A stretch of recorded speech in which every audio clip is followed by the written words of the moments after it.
Hello ladies and gentlemen, and welcome to another virtual wargaming live battle report. Today I have a 350 point game of Warhammer Fantasy 6th edition using the Warbands rules between Dogs of War and Beastmen. With this, I will have now touched on every single faction that I intend to touch on for this. I know there's Chaos Dwarfs in Ravening Horde and that there's a bunch of sub-factions, and I'm not looking at them this month. There's already, if we include Amazon's 16 armies to go through, I am not trying to touch 20 plus different army lists. I want to try and give people who enjoy one of the 15-ish, 15 core armies a bit of love and attention this month. So let's go ahead and jump into the introductions for our armies, because we also have the first appearance of a Regiment of Renown. So leading our Dogs of War army, we have Vespero's Vendetta, including Vespero himself right here. And they, of course, they come with the two-hand weapons, the cloaks, the parry, throwing knives, which I don't know the rules for off the top of my head, and Vespero himself causes fear because of his death mask. In addition to that, we have a unit of 5 crossbows, of 5 duelists. These ones are equipped with pistols. Then we have 3 heavy cavalry, 5 Norse marauders. Unfortunately, I do not have a token set up for, what's it called again, for Frenzy. So there's not going to be a mark on these, but I will remember, please trust me. And finally, a unit of 5 halflings. Standing opposite them for our beastmen, we have our Wargore. He is in chaos armor, carrying a shield, and he carries the Dark Heart, which adds d3 inches to the charge distances of his unit. And he is part of a unit of Bestigors. He has 4 of them with him. We then have a Beast Herd unit here, which is 5 Gors, 5 Ungors, a Minotaur, and 2 Chaos Trolls, which were horrendously difficult to make, but I think they turned out okay. I kind of like them. I think they're really goofy looking. Alright, so I'm going to jump into that in just a second. But for people who are wondering, the Beastmen have the Annihilate goal, which means that they need to reduce the Dogs of War down to less than 50% of their starting strength. Dogs of War have a starting unit strength of 31, so we need to have 15 or less unit strength left on the board for them to achieve their objective. Dogs of War got Assassinate, so they're just trying to kill the Wargore. So with that out of the way, let's get started. So we're going to start off with the... what are we going to start off with? We're going to start off with the Minotaur. Since he is a singular unit, but he is big, I think he's limited to just for the forward vision arc, but he can freely move about. So we're going to... we're not going to start with him. Oh, we do need to start with Chaos Trolls taking a leadership test, of course. And they have failed their leadership test because they are... So they are positioned where they are so that they're within range of the Wargore for his bonus. But unfortunately, he is too far out, and I apologize. My mouse has been acting up of late. So they just stumble forward 3 inches, and we are going to... how are we going to do this? I'm going to first quickly check the general's rules for the leadership. 12 inches. Okay, so we can comfortably just shoot forward 10 inches and still have the trolls in range. So that is what we're going to do if my mouse cooperates. And then the Gors, they're going to move up to here. And the Minotaur, who I believe is movement 6, yes. He's going to move 12 up to here. And he's going to face, so that he's facing the heavy cavalry, just in case. Alright, so let's move on to the Dogs of War turn. These guys are obviously standing still. Alright, so Vespero needs to move forward, obviously. So we're going to shuffle him forward. I'm going to begrudgingly shuffle my Norse Marauders forward. I don't really want to commit this, but I need to get the duelists out from behind them. So we're going to do it like this. I'm going to kind of just park them here. And then we're going to move our heavy cavalry. We're going to wheel them, we're going to slap them there, and we're just going to sort of trot them forward a bit. Only a bit, because I gotta remember the Minotaur has a 12-inch charge range. And he's moved 12 inches forward already, so actually we're not even gonna move them forward that much, actually. We're gonna put them there. I'm really scared that Minotaur can just charge from here. And with that, that is gonna be our movement out of the way. So let me quickly check throwing knife range. Off the top of my head, I'm gonna say it's 8 inches, but I don't know that for certain because nothing ever has some 6 inches.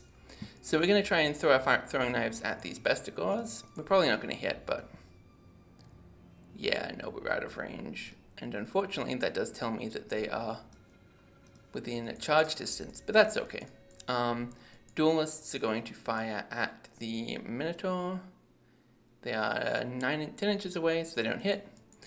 Alright, not hobbits, halflings, goodness. They are going to fire at the bestigors with their bows.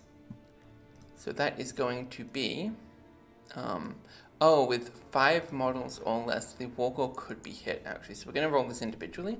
So 5 attacks, they will hit on 4s because we are firing at long range.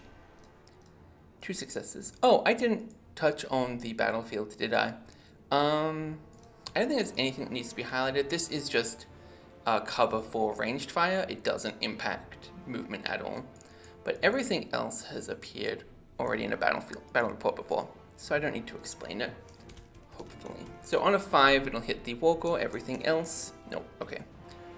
So 2 attacks. They hit on 1s, a wound on 5s, and save on 5s, go. And that is 1 dead bestigor. And then next we have the crossbows, and they are also going to fire at the same unit. They can all see, they're all in range, they're all at long range though. Same thing, I have to do this. 5 attacks, hit on 5s because these guys are lower ballistic skill. 1 success. On a 4, it will hit a random guy. On a 4, it'll hit the Wargore, sorry. Nope. I'm just going to single roll this one. Does it wound? Yes. Do they save? And no. Alright, so another dead bestigor. And now they have to make a panic check. 2d6. 6, that is a pass. Alright. So we can kill these guys and then go end of turn 1. Turn 2. What are we doing? Well, first off, we're checking our Chaos Trolls. They're good. So they're going to hurry. No, then we need to do charges. Alright, we're going to declare a charge from the Minotaur at the Duelists. Duelists? Wait, can they see them? That's a good question. No. Alright, we're going to go Minotaur at the Cavalry. I'm just going to Hail Mary that. And then we're going to go, I know that we're about 10 inches away, so I'm not going to declare anything with these guys. But these guys are going into here. Now they have to make a leadership check because there is a fear in the that unit, which they failed. But they get to reroll because Mark of Chaos Undivided, and they make it. And then next up we check Minotaur, 13 inches away. So these guys are fine. He goes just 6 inches. Okay. And then these guys go smack bang into this unit. And I'm not going to bother using the macro. I'm just going to manually form them up. It's fine. Let me scoot this guy back a little bit. Then the trolls, they're going to move forward 7 inches. Wheel. Like so.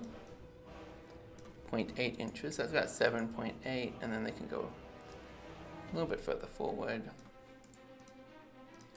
Did a really bad job of wheeling them there. What's new? And then that was I think about there is probably good. Okay, so these guys, we're going to hurry 10 inches this way. And we're going to hope and pray that things go well for us elsewhere in this battlefield, because I would love to charge these duelists, I would love to charge these crossbowmen. I would not like to be charged or charge these Norse Marauders. I would very much like it if they just happily existed somewhere else on the field from me. So let's go ahead and Bestigors and Wargor. Okay, so Wargor, he's going to put all his attacks into Vespero. So that is going to be... Oh, I forgot that they could stand and shoot, couldn't they? I'm going to quickly resolve that now. So this is Vespero's stand and shoot. Hits. Doesn't wound. 4 units. It will hit on... They hit on 5s, yep. 1 success. Does it wound? Oh, it does wound. Which one did it hit? Hit a random Bestigor. And he saves. So nothing happened. Okay. So now the Wargor is putting all of his attacks into Vespero.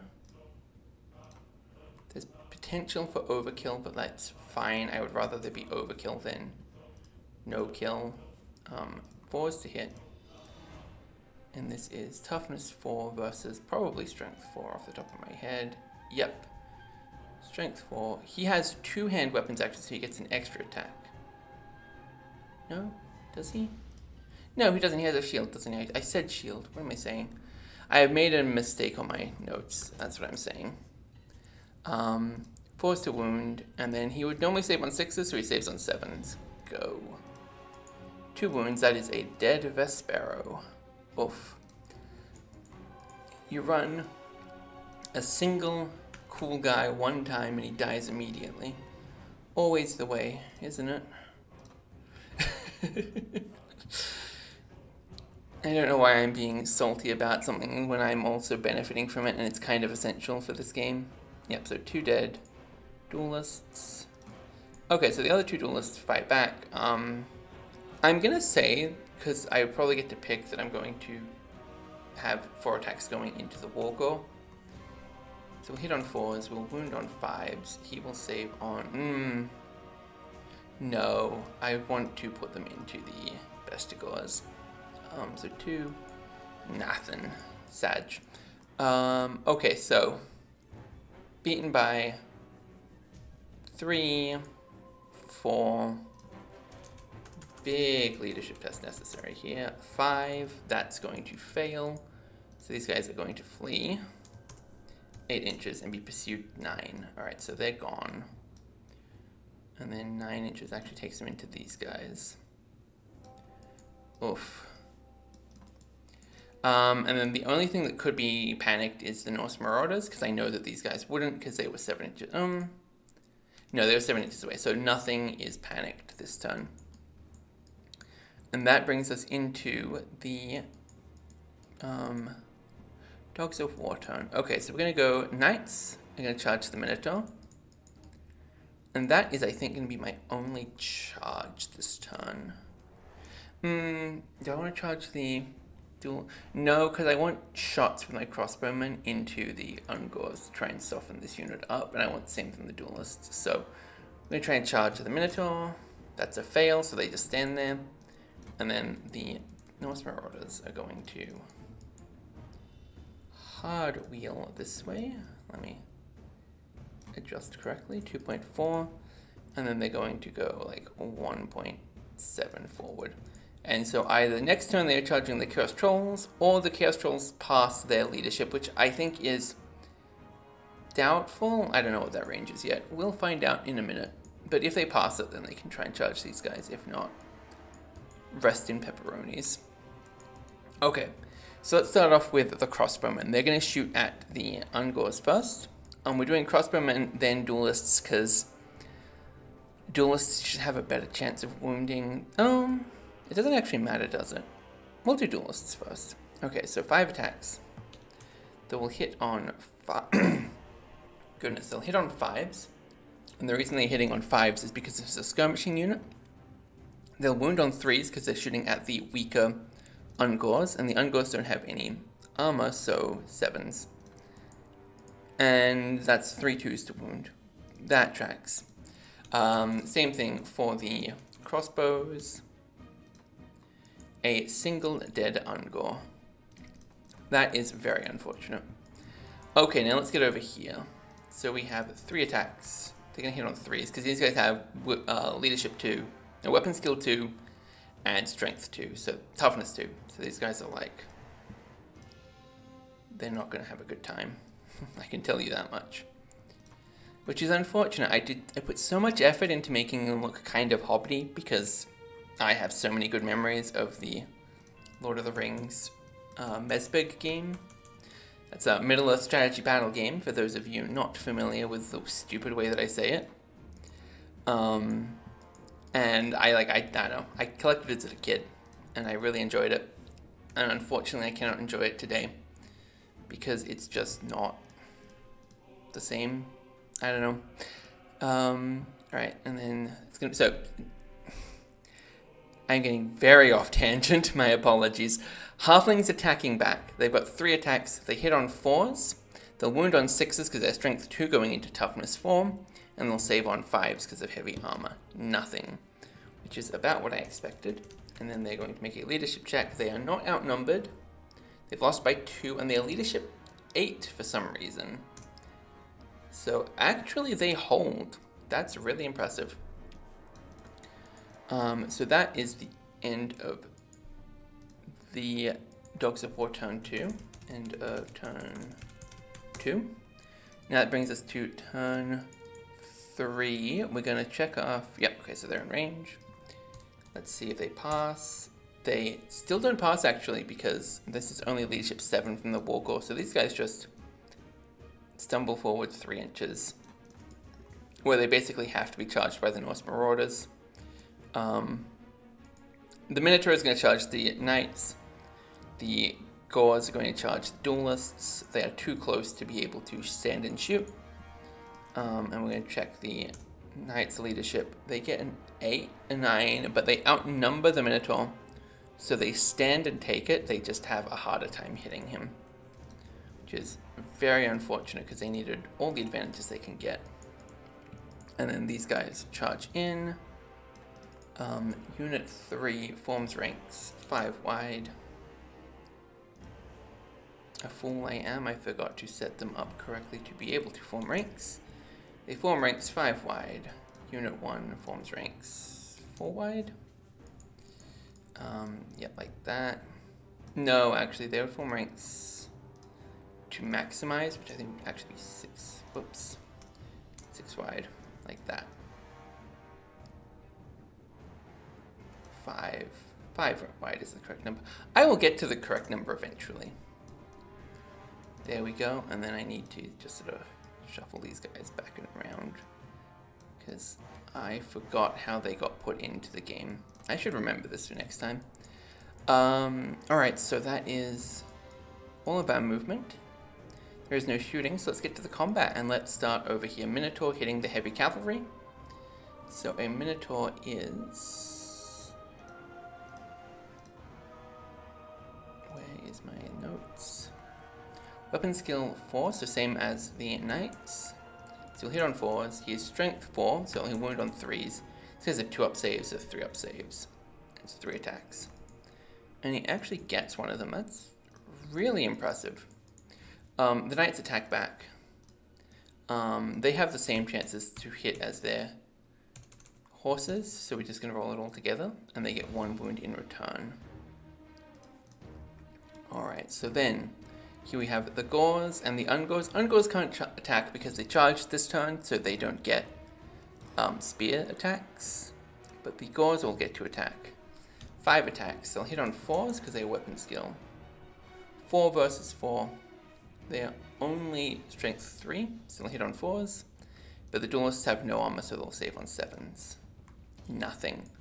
Alright, so now our Duelists fight back, and they get 2 waves of attacks. The first is their regular hand weapon attacks, and they do nothing with those. And then they get 5 pistol attacks, and they only get those pistol attacks this turn, so they need to make them count, and count they do. 2 dead Gauls. Alright, we will resolve this one. We'll resolve all of them at the end. I'm just trying to fly through everything. So our Bestigors definitely attack last. Our Wargore is initiative 5, and the Halflings are initiative 5 as well. But the Wargore goes first because he won last turn. 3s, 2s, 7s, go. 2 more dead Halflings. I'm going to quickly speed roll the remaining guy. He hits. He doesn't wound. Two Bestigors attacking. Hit on 3s, wound on 2s, save on 7s. Honestly, the halfling dying here is actually the best outcome because it happened on a beastman turn so that they can't do anything in response. And they can't overrun to get like over here or something. Alright, so let's go ahead and leadership checks. So here the Minotaur has lost by 1 because he is outnumbered, but he did, and there was a wound on each side. So he is going to be fleeing, and he is going to be fleeing 7 inches. I'm going to double check it as I say that. Yes, he is going to be fleeing 7 inches. And of course, Valiant Knights are going to give chase. And they only go 6 inches. Yeah, I should have known when I called them Valiant. There are no Valiant Knights in a Dogs of War army. Only opportunistic mercenaries. Okay, so here we have a rank and an outnumber versus 2 wounds. This is actually just a tie. But next turn, there'll be less damage attacks, but also less, what's it called again? No rank bonus or anything. So, one can hope. Alright, so, Dogs of War turn 3. Norse Marauders into the Chaos Trolls. They're immune to, what's going to come to me in a minute? Oh, by the way, were these guys in range? No. They're immune to fear because they are frenzying, so they just go straight in. These guys are going to charge the Minotaur. The Minotaur is going to flee 11 more inches, which brings him all the way over here. But they can still make it on the 14, and so they do. And then he is dead, so we're going to pull him off the board. Now, the crossbowmen are going to reform, which means they won't be able to attack this turn. But we're just kind of counting on them being able to shoot down the Wargors next turn, and we're really hoping that our duelists don't lose. And with that, we're into the combat phase. So we're going to start over here. Our duelists, so Beast Herd is initiative 3. Duelists, I believe, are going to be higher, but I'm going to double check that. Yes, they are initiative 4, so they get to go first. And we have 3 duelists putting attacks into the Gors, and 2 putting them into the Ungors. I'm going to do the Ungors first, because they are, I believe, off the top of my head, a lower weapon skill. Yes, they are. So we'll hit on 3s, we'll wound on 4s, and they'll save on 7s. That's 1 dead Ungor. And then we have 3 attacks that hit on 4s, wound on 5s, save on 5s, and 1 dead Gore. Okay, so these guys all hit on the same, so I'm going to roll all 5 of the remaining attacks together. 5 hit on 4s, wound on 4s, save on 7s, go. 1 dead duelist. And I think that's going to be another draw, actually. But let's get over here and do these Chaos Trolls. So we have 15 attacks, because these guys have 2 hand weapons. So that's an extra +1 attack, and they are frenzied for another +1 attack. Chaos Trolls are only toughness 4 versus a strength of 3. And Norse Marauders are weapon skill 4 versus a weapon skill of 3 from the Trolls. So they're going to hit on 3s, they're going to wound on 5s, and then the Trolls just have a regeneration armor save, which is going to be a 4-up. Goodness. That is kind of insane. So that's 1 dead Troll and 1 lightly wounded Troll. Wow, they got 5 wounds and only 1 regen save. That's kind of really bad. 4 attacks, they'll hit on 4s, they'll wound on 2s, and there's no armor save in response. So let's go, and that's 3 dead Norse Marauders. Which might actually be enough to tie it now that I think about it. Yeah, it's going to be a tie. Goodness. Okay, so no combat result here. Actually, I think this is a tie everywhere because these guys outnumber. And then they got 1 less kill. It's kind of funny, honestly. So, yeah, we're going to keep it like that. End of turn 3. End of turn 3, everyone is just dead. It seems like wild how often that happens. Okay, so I need to reform this guy into 3 wide ranks. Wheel them. Scoot them forward a bit. Bit this way. Wheel them this way. I think it's about as... Yeah, I'm going to actually keep them there intentionally, even if I wasn't pretty sure I couldn't march from this position. Just because they still have the cover that we want from the crossbowmen. Oh, and then the leadership test on this guy. Chaos Troll has failed, so he actually has a chance to do absolutely nothing, which would be really bad for the Chaos side. So, yeah, it's going to be actually it for the turn, so it's going to jump straight to the combat. Nope, Chaos Troll gets to fight, but he is initiative 1, so we have 6 attacks coming into him that hit on 3s, that wound on 5s, and that get saved on 4s. Go. 2 more wounds. That kills him. He is just dead. That is awesome. I mean, awesome for the Dogs of War players. Not awesome for the the Chaos side of things. So we're going to be attacking with the Duelists into... And we're going to put everything we can into the Ungors, which is going to be 4 attacks. Because this... I can't point. Only the guy in the middle isn't in range. So it's going to be 4s, and it's going to be 7s. Let's go.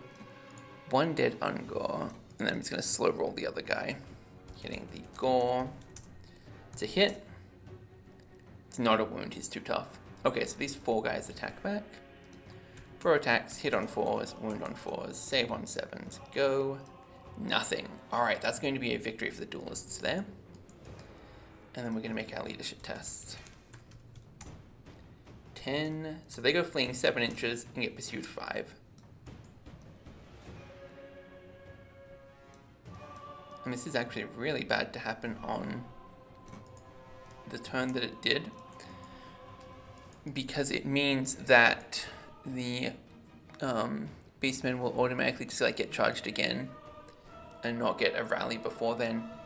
Alright, let's just think about this seriously for a minute. How much has died? 10,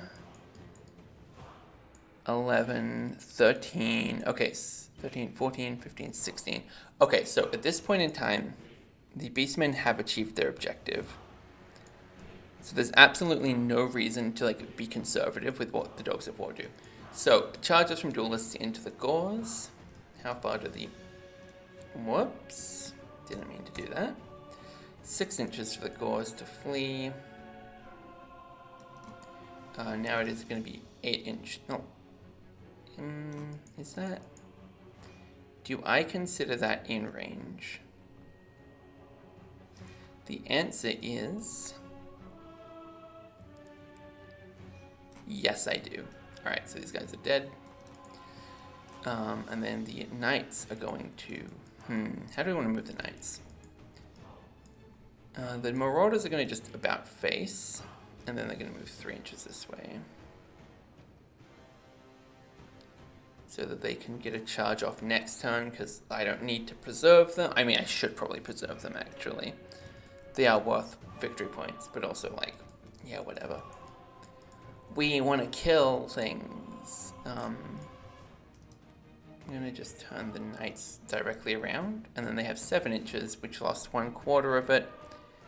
So, like, 5 and a bit. So I'm just going to move them, like, here. No, I'm going to move them 3.5. And then we're going to... no.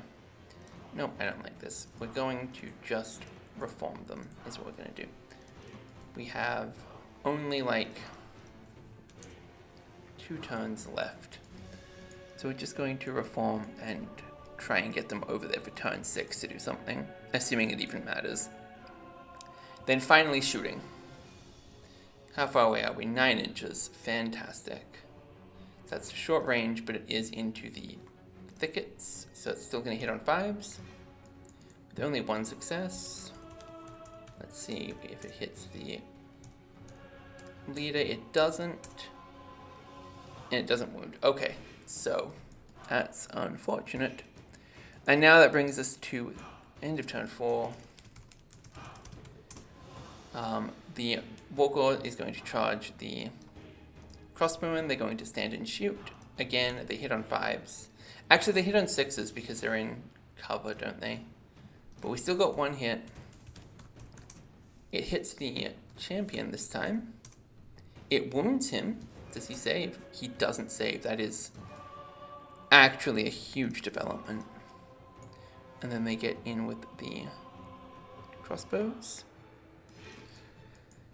Alright, so let's make some attacks. 3 attacks. They'll hit on 3s. They will wound on 3s. They'll save on 7s. Go. 2 dead crossbowmen from the Wargore.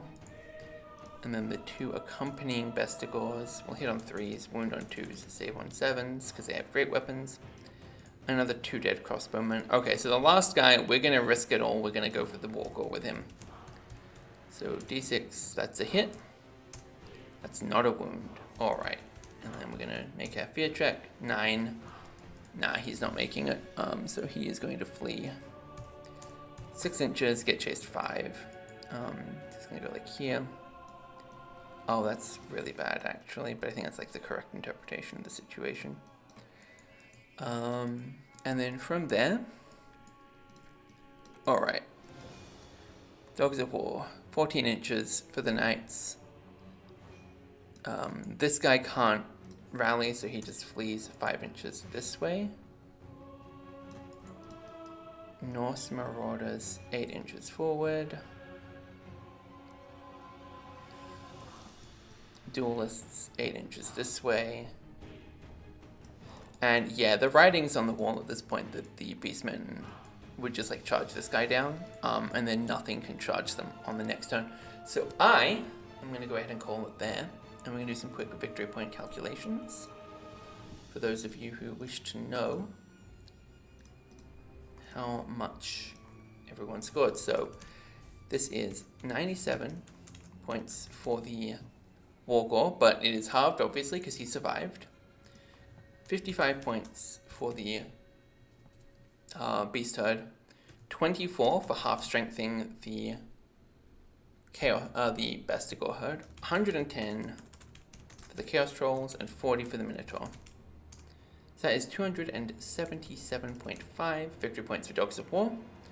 Meanwhile, 125 for killing Vespero's Vendetta, 40 points for the crossbows, 30 points for the halflings, 45 for halving, or 45 divided by 2 for half-strengthening the Norse Marauders, and then 350 divided by 5 for completing the objective, brings them to 287.5 victory points.